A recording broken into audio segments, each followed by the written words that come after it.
सब गाईस, आज परत एकदा मी निघालोय बाहेर आणि आज फ्रायडे त्या कारणामुळे आज एकदम असं काय म्हणतात तोंडावरती तेज आलं असतं, कारण की उद्या 2 दिवस सुट्ट्या असतात आम्हाला. आता आपण फटाफट गाडी काढू. बुटं घालायचा कंटाळा असतो पण बुटं घालावी लागतात. तर इव्हिनिंग झाली गाईस आणि नेहमीप्रमाणे माझी गाडी आज पण घाण झालेली असेल. गाडीचा एक विषय झाला आहे, माझ्या गाडीचा आरसा फुटला आहे. माझी गाडी इथं पडली होती खाली, स्टँड न लावता, त्यामुळे आरसा फुटला आहे. प्रश्न आहे, असं रस्त्यावर का बरे असं रस्त्यावर का बरे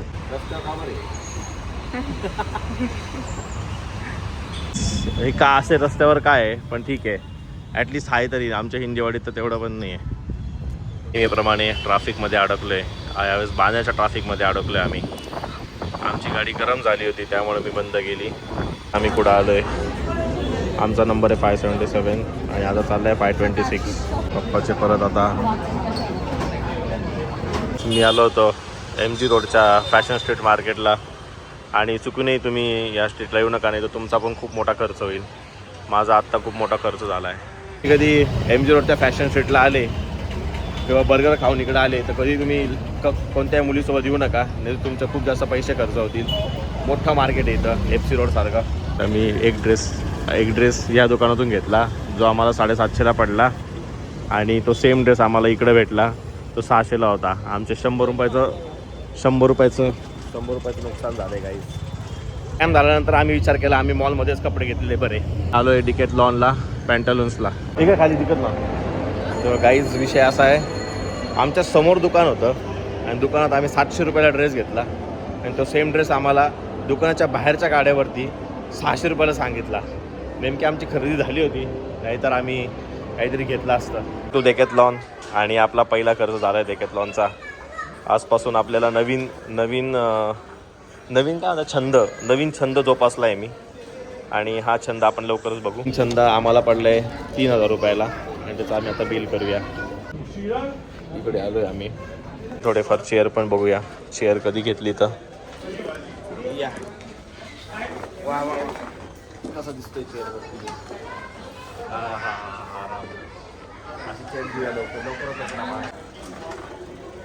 फाटते काय झाली सगळ्या चेअरवर बसून घेऊ, कारण की आपण मोठा खर्च केलेला आहे आज. तुम्ही एखादा छंद पाळणार असाल तर तुम्ही खर्च करायला अजिबात घाबरायचा नाही. जसं मी आज खर्च करायला अजिबात घाबरलो नाही. तब्बल 3000 रुपयाचे रॅकेट घेतले मी टेनिसचे, नवीन छंद पाळायच्या नादात. बघू किती दिवस खेळतो किती नाही. पहिले गाईज आपण जी खरेदी केली त्याची आपण पहिले अनबॉक्सिंग करून बघू. असा काहीतरी ते टेनिस रॅकेट आहे. दोन्ही मिळून मला 3000ला गेले. डेकॅथलॉनमधून घेतले मी. असं तो टेनिस रॅकेट आणि हा 2 टेनिस बॉल पण भेटले. नवीन छंद, नवीन खर्च. भेटूया आता उद्या नवीन ब्लॉगमध्ये. उद्या तर नाही खेळायला भेटणार, मंडेला खेळायला भेटेल. आपण मंडेला खेळूया टेनिस. ओके, त्यापर्यंत ओके बाय. तर गाईज आमच्या घरातल्या घरात बॅडमिंटन टेनिस चालू झालंय गाईज. बॉलमध्ये रॅकेट तुटायचं. बापरे सानिया नेहवाल तयार झाली गाईज. खाल्ले होते ते मी घरी पार्सल पण आणले थोडेफार, कारण की आमचं पोट खूप जास्त भरलेलं होतं. तेच मी आत्ता खाणार आहे कारण की तिकडे खूप जास्त पोट भरल्या कारणाने ते काय फेकू शकत नाही आणि फेकूनही ते असेही फेकणारच होते, कोणाला खायला देणार नव्हते. त्यामुळे मी घरी घेऊन आलो.